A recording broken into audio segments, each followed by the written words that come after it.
Here's something that's new for our displays. These are masks that we had to wear a couple years ago, and you had to have tickets to get into any performances because of COVID. So I save everything.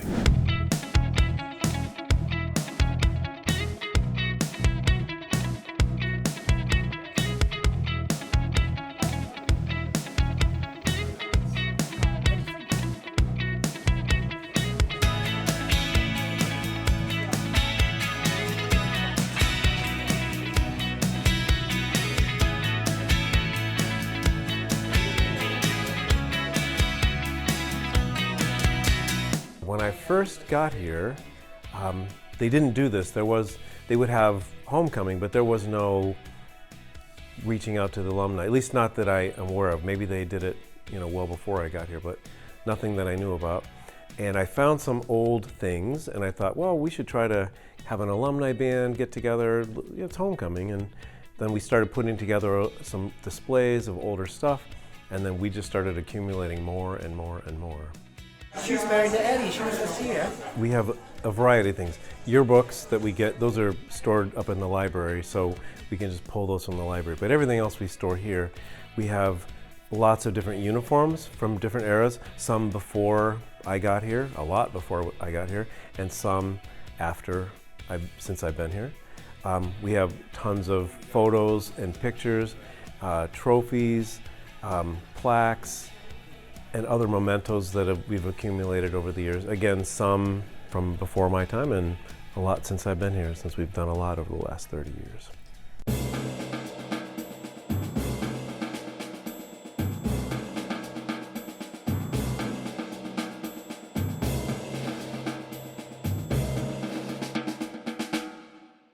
We have so many tables.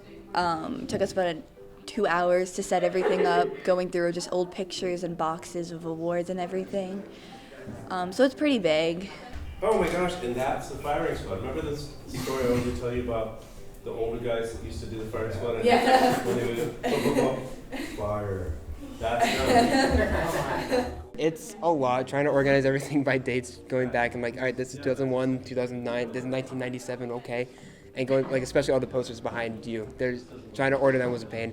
But it's so much fun, again, going back and seeing everything. All of the old uniforms are awesome to look at. Who got to wear this? This is awesome. Yeah. And seeing everything back to come back, it's fun to do. This is the way they used to put scores up. They posted them literally, and you would wait to see when, and they would move things up or down depending on your score. So that's Independent Day, that's Salem Blue. But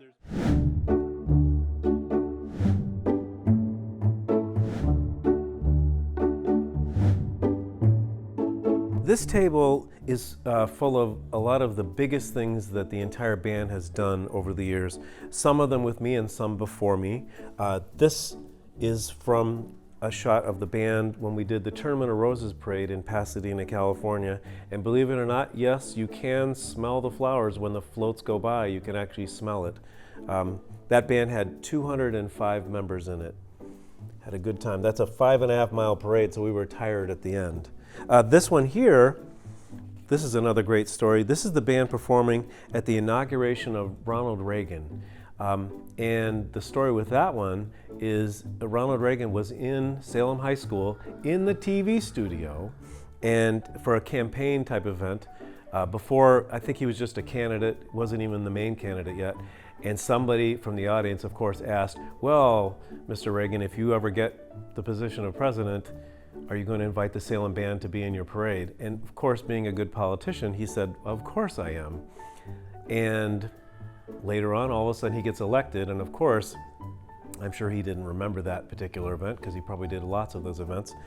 And but the people in Salem sure remembered, and Jack Calden, who was the director at the time, put the application in. Yes, this is going to be great, and they got rejected. And people were upset. Somebody made some kind of a phone call to somebody, and Jack Calden was at home one day, and he got a phone call at home. His wife answered the phone, and the person said, this is Ronald Reagan, the president-elect. And Jack Calden thought that it was a friend of his trying to play a prank and essentially hung up the phone on Ronald Reagan, but then they called back, and then he realized, oh, this really is Ronald Reagan, and Ronald Reagan said, I'm sorry for the confusion. We'd love to have you march in my inaugural parade, and there they are marching in it. This band is old. It has so much history behind it, and if you don't try and preserve it, everything's going to be lost. All the great stories from back then and all the great lessons that we learned from back then are just poof gone. So bringing this back every year, it helps remind us, help us learn, and it's just fun to do too. I think it's great to kind of see where the band has come from and see how it's grown, how it's changed, but then also kind of get a hope for the future to see where it continued to grow, especially when you see the old awards that were given, when you see just the past accolades that they have, all the amazing parades that they've been in, and just to see like just how involved the band was in so much outside of the town of Salem. Okay, so that the original Circle of Fifths still exists, and that just makes my heart happy because I remember being very young in the band room, not even knowing what it meant, but that's pretty cool that that's still there, just to walk around and see everything and, to kind of just relive those memories is really cool. When the band hit 100 members, Mr. Claussen dyed his hair blue. So there's a picture of that somewhere in here. This next band is making its debut with us this year, and we're delighted. Last year they appeared at the Florida World Music Festival in Orlando and won medals in both the marching and the concert band categories. From New Hampshire, it's the Salem High School Band, under the leadership of Messrs. John Calden and Albert LaFlamme. On their return to Macy's Thanksgiving Day Parade, Director Marty Claussen leads Salem High School's all-new economy-sized band in the finale from New World Symphony.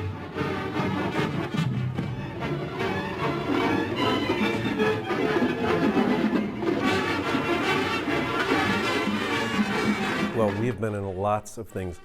The biggest things that the band has ever done, we've been in the Macy's Thanksgiving Day Parade twice, 1977 and 2002. It was awesome. At the time you don't really realize how cool it is until like later on in life, and then you're like, I brag to this day about it, and I'm like, I did that, yeah. Every Thanksgiving, I have to share it on Facebook, and I have to be, but to be in the moment and do all the hard work, it's really rewarding to, once it's all said and done, you're like, that was pretty cool that, you did that. All the hard work that we did to get into it was totally worth it, every single second. These two clown trophies, these are hard to get. These are if you're in the Macy's Thanksgiving Day Parade. This one here is from 1977. That's before my time. And this one is from 2002. We did this when I was here. And actually, the 1977 parade, we've got some information over here behind the table, some things, and the cost to go on that trip, if you like inflation, I believe it says that the cost was $30 per student to go to New York City, spend the night in the hotel, go to a Broadway show, and march in the parade. So that's 1977 dollars, I guess, although I'm sure they did a lot of fundraising. We've done the Tournament of Roses parade once in 2001. We've done the Fiesta Bowl parade 5 times maybe. We've done the Orlando Citrus Parade a couple of times. We performed at both Disney World and Disneyland multiple times. The Winter Guard and Winter Percussion has been to the World Championships in Dayton, Ohio. I don't even know how many times. They actually came in second place twice at the World Championships, both the Guard and the Percussion over the years. It's pretty remarkable what these students have accomplished. Well, I remember we used to set it up. We had to put the newspaper clippings in, and back then, a lot of the stuff that we were putting out was already out because our whole band room was like a whole archive of everything that we had. So now it's cool that there's, like back in the day, we used to have cassette tapes. For those of you who don't know, VHS cassette tapes. You had to put them in, rewind them. It was a whole pain in the butt. The footage wasn't the greatest either, but now everything's been digitized, which is great. Obviously, being in high school, we've always done these kinds of things when, being here, but I haven't been back to like this whole capacity. I haven't really been in the band room. My friend and I walked in and I was like, oh yeah, by the way, it's a little different. And, we haven't even seen the school in full yet. But I mean, I've been here a couple times. It's just so nice to have it back because, every year I always feel like I miss it. So to have it and actually be able to attend it is really cool to like look back on all of the memories and go, oh, remember that person? Oh my God, what happened to, whoever? So it's really fun. It's cool that, the new generation of Salem High students get to experience all this space and this technology that they have, because it's really quite amazing. It feels amazing just to be back, just to see everything and just have the memories just come back, but also to see the new spaces, because I haven't seen everything since it's been built. I don't even remember how many years ago, but it's been really nice just to kind of go down memory lane once more and get all those old feelings and stuff back. I think it's really incredible that we have so many artifacts. I think Mr. Claussen has said that we have the most artifacts going back the furthest than any other club in the school. So it's really cool to see how much the band has grown since. I think the oldest yearbook we have is 1950 to 2023. This is actually the oldest picture that I know of that we have of the band. This is the Woodbury High School band. In fact, they're standing in front of the back of what is now Woodbury Middle School. The band director, his name was Bill Cowan, and he's right there. There are several people, if anybody remembers Lana Yonker, who was our secretary to the principal for many years. Her husband George is in this photo from when he was in high school. So this is the oldest thing that we own photo-wise from the band. Behind this, we have the last year that Mr. Cowan, that band director, was here, he left in the spring of 1968, and they made this album. This is from the Cherry Blossom Festival. They went and did this parade. Well, I should say they went to do this parade, and while they were in Washington, D.C. getting ready to perform, they were in the Air and Space Museum in Washington, D.C. And one of the parents walked out of the museum, noticed a strange color in the sky, talked to a police officer about what that color was, and the police officer says, well, you haven't heard? And he said, no, I'm in with a group of high school students touring the museum. And the police officer said, well, you better get your kids out of here, because Martin Luther King was assassinated today, and that orange glow in the sky is Washington, D.C. burning because they're rioting. So they had to actually put the band in the hotel for a couple of days, and then eventually decided that it wasn't safe enough to do the parade, and they had to come all the way back to Salem, having not performed in the parade. And we did perform ourselves. Since I've been the director, we've done the Cherry Blossom Festival parade once, and it was lovely to be there. Now, in this shot, you can see there's a banner. It says Salem High School Band right in front, and guess what? This is that banner from the album. Pretty cool, huh? This is the uniform section of our display, and we've got all kinds of stuff. You can see there's banners from, this is the 1977 Macy's Parade, and here's the Salute to Israel Parade. That one's 1985. I can't, this one is, what is this one? 1987. Anyway, right in front of this one, this is the oldest uniform that we have currently. And this would have been marched, the uniform that was marched, I believe, in the 1977 Macy's Parade. The thing is, it had an overlay with a big S on it that was worn for parades and football games. And then this would have been worn for concert. I'm assuming there was a bow tie, so it was sort of a tuxedo type uniform. If anybody's watching out there and you happen to have the overlay with the S, I've been looking for one of these for years. And if you'd like to donate it to our museum for display, we would love to have it. This is the next uniform that came in. Again, this is before my time, but this was when Jack Calden and Al LaFlamme were the directors. Actually, I think this was the uniform when I first began teaching here. We had it just for a year or two. This one, I think, is actually the uniform that Heidi Greenlaw wore as the drum major when she directed the band, or led the band in the Macy's Parade in 1977. I'm pretty sure this is the actual uniform she wore. We then moved to this uniform, which is based actually off of a drum and bugle corps. Funny enough, their name is the Blue Devils. And these uniforms were new a couple years after I started here. And then after that, in 2006, we went to this uniform top, what we're still wearing today. Here's an actual rifle that would have been used by the color guard back in either the 70s or 80s. It would have been a little whiter at that point, so kind of yellowed now. And this is a drum head that we had in the pit. This was painted by a student named Michael Boyko, and we did a Beatles show, and so he decided it'd be cool. He was quite artistic and decided to paint from Sgt. Pepper's Lonely Heart Club. I can't even say it. From Sgt. Pepper's Lonely Hearts Club Band. This was in the front ensemble, and it was so good we decided to not use the head anymore and keep it.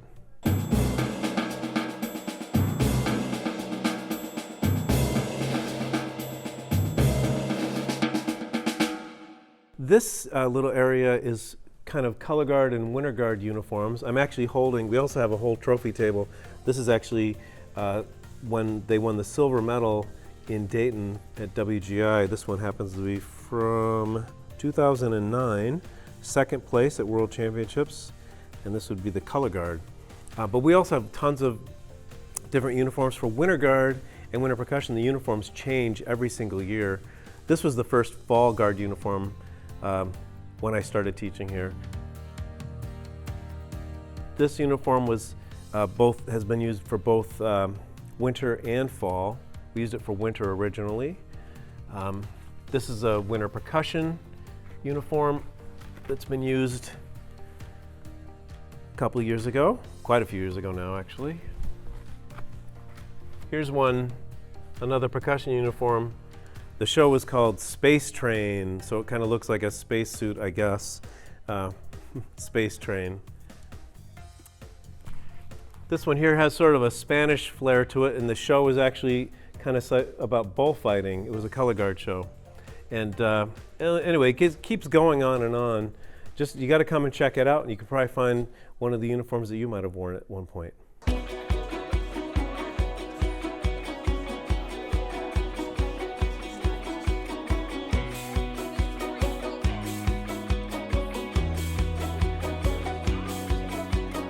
The kids that are here now realize that what we are doing right now, we're building on the backs of the people that were here before us.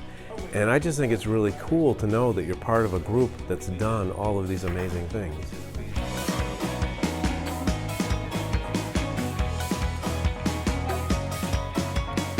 First of all, I'm going to look right at the camera. You should come to this next year because I want to see you because I miss you. That's my biggest pitch, because I miss seeing the alums. It makes my day when I get to see you and catch up and find out how you're doing. That's the main reason you should come. But then you can also come and check out some things from when you were in the band.